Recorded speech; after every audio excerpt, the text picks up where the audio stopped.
In the deserts of Arabia, an insurgency war was raging.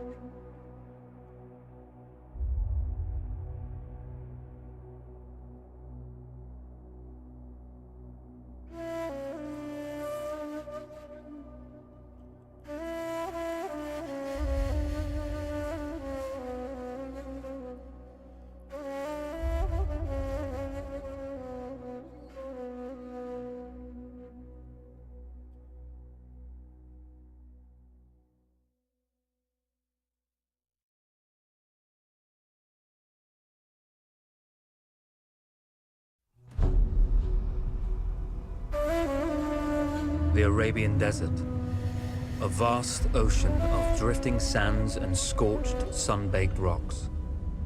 Beneath these endless dunes, oil, the lifeblood of our new mechanical century. For more than 400 years, the Ottoman Empire has ruled these lands, controlling all that's to be found here. But the Ottomans do not rule unopposed. Small bands of Bedouin rebels have united to overthrow the empire.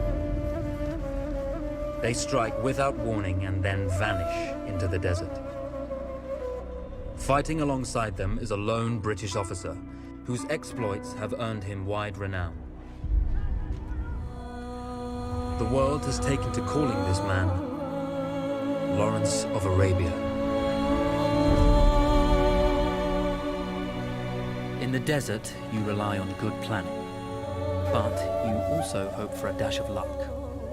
And luck was with us when we learned of a recently derailed Ottoman train carrying a most interesting piece of cargo.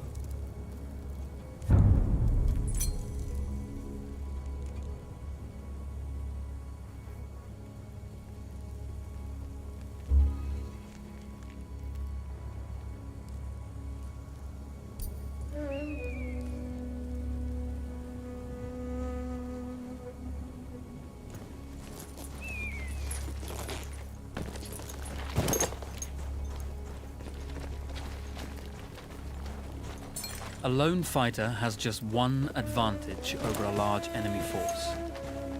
A lone fighter can move unseen.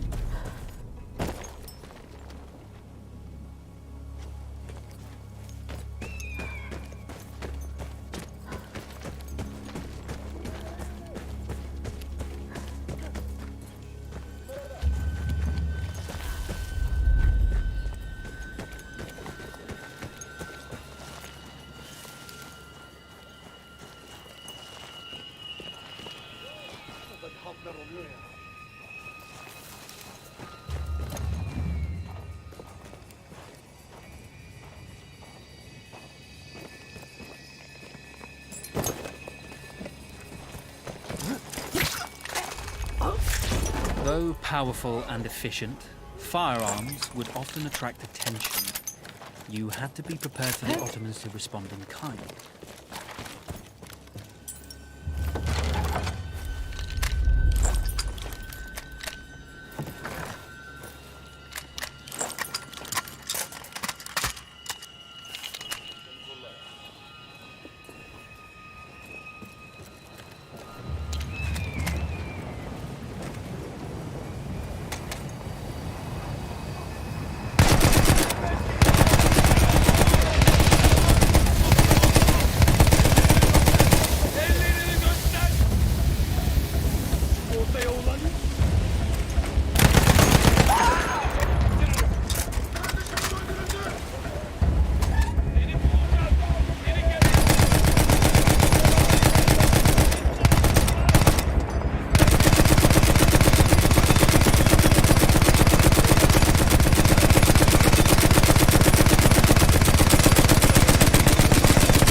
Come out!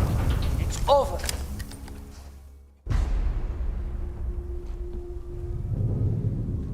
Well, you did not think we would be fast enough to catch you here, did you? Lawrence of Arabia.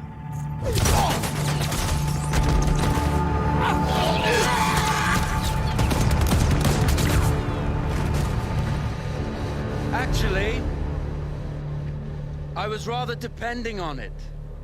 Lawrence. Well, this is very clever. Now the hunter becomes the hunted. So who might you be?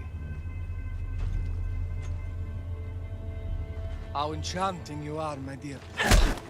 Ahmed. I'll show you enchanting. If it weren't for you, I'd be free. Free, is it? You'll be free when you're dead. And I'm happy to tell you, the Empire intends to grant you all this freedom very soon.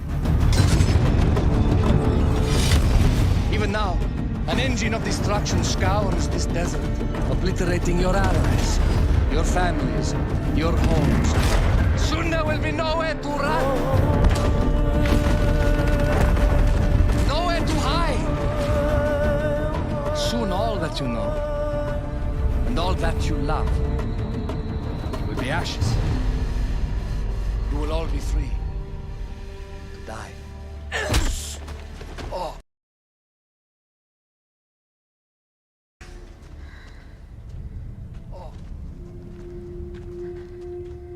Now, I understand that you would like nothing more than to strip the flesh from that man's feet and send him off into the desert naked to die.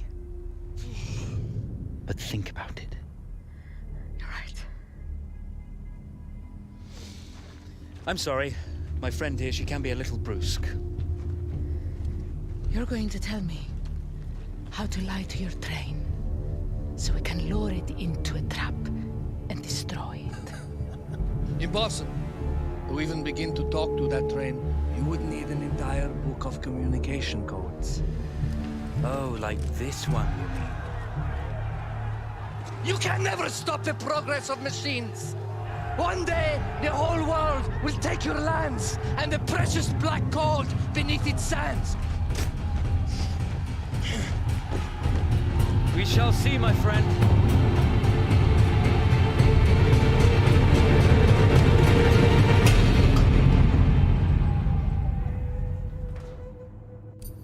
Of course, obtaining the codebook was not enough.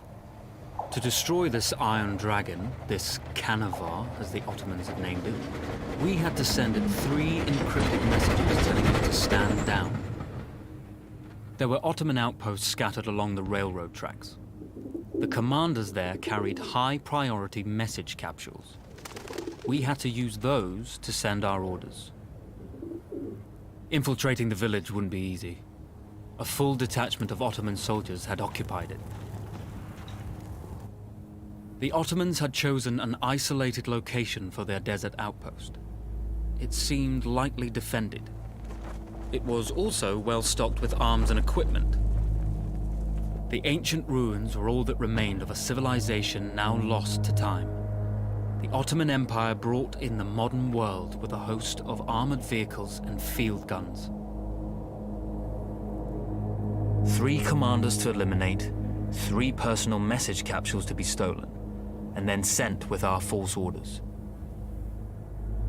How Zara tackled this dangerous and audacious mission was up to her.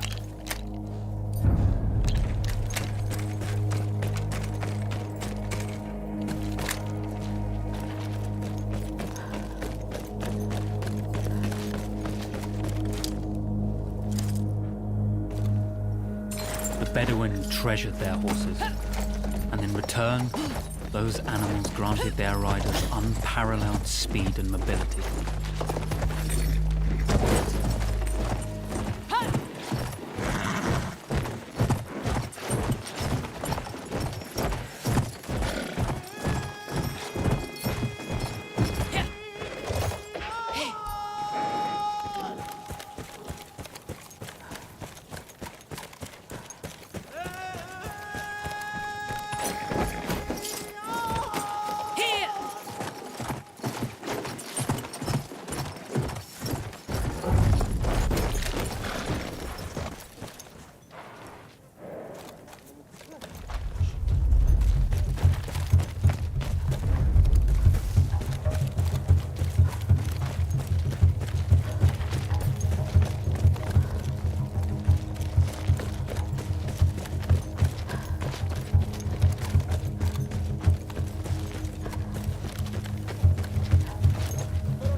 Herkese de olur mu?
single order wouldn't be enough. Ottoman protocol required the message to be received in triplet before the train would acknowledge it as genuine.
We were putting a great deal of trust in Zara's capabilities, but I had complete confidence that she would carry the day.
Görürseniz derhal yolayın bizi.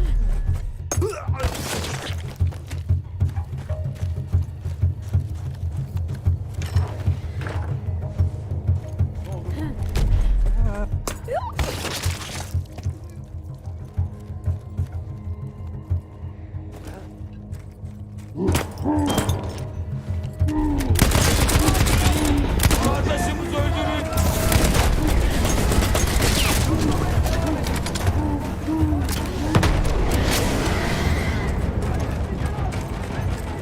Benden kaçış yok. Taarruzu vuruldu. Taarruzu vurun. Ateş et ve intikal et. Arayı kapa. Hayıcınız benim. Hadi bana eyvallah.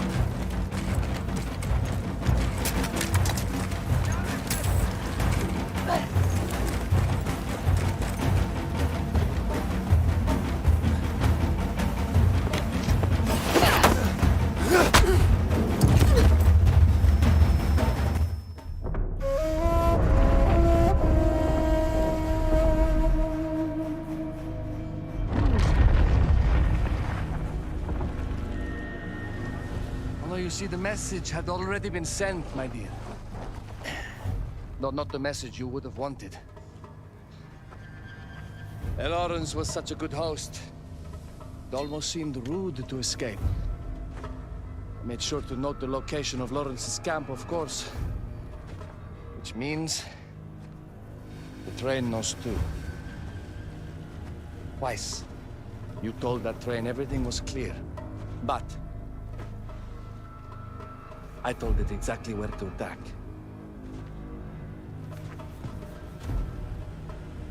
The beast has your scent, my dear. And it's coming to slaughter you and your little band of rebels. First, the firestorm from the cannon. Then, up close with the troops to slaughter any survivors.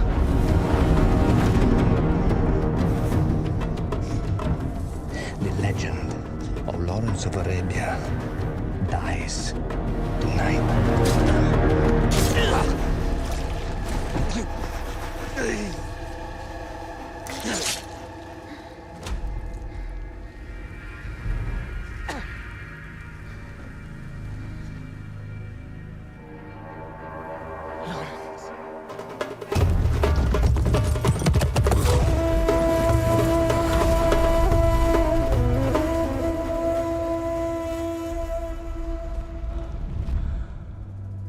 We slipped away just in time.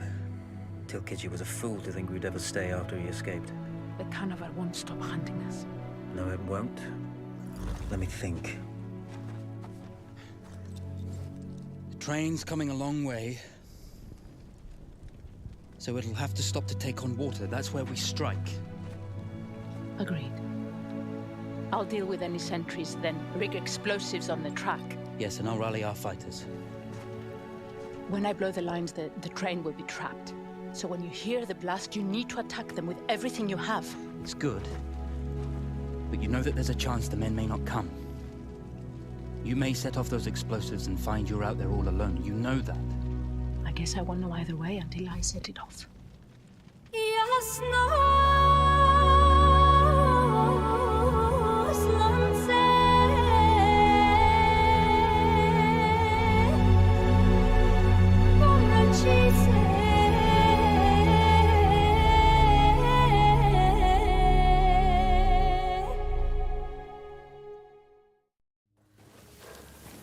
Man makes plans, and God laughs.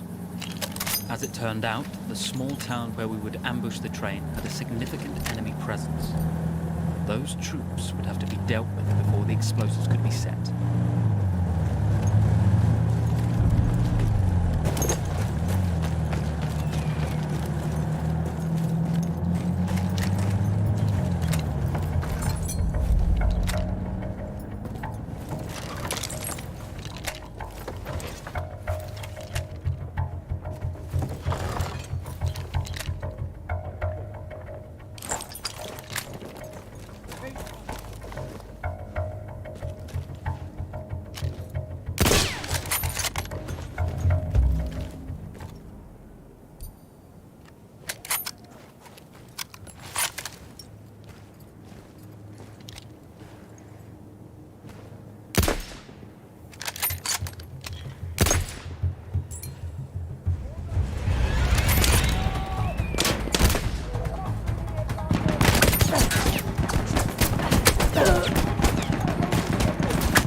Man makes plans and God laughs. As it turned out, the small town where we would ambush the train had a significant enemy presence. Those troops would have to be dealt with before the explosives could be set.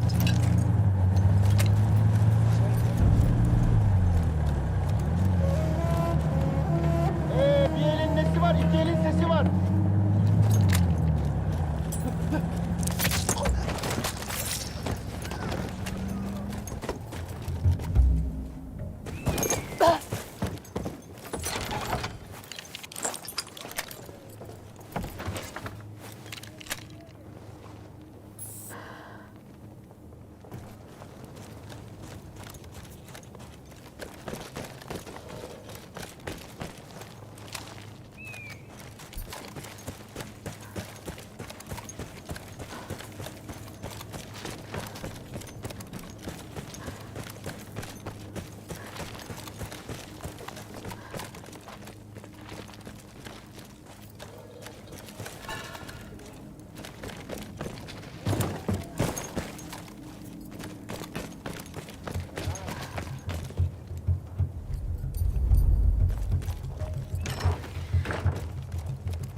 Allah'ıma kitabım burada bir şeyler var. İçeride bir yere daha ziyade ateş gerekir. Etrafından dolaşacağım. Bizden biri vuruldu. Bizden biri vuruldu. Git ortaya ulan git.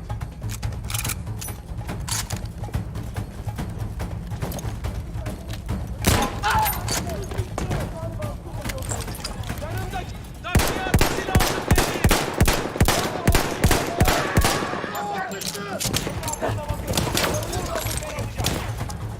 Kafalama ilerle. Bana götür.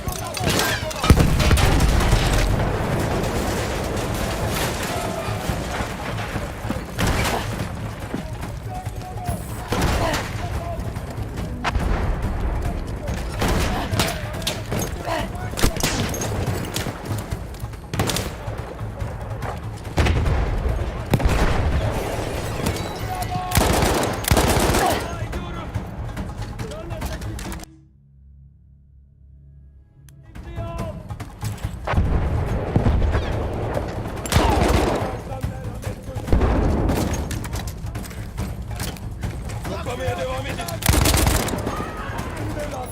Bizden biri vuruldu. Bizden biri vuruldu.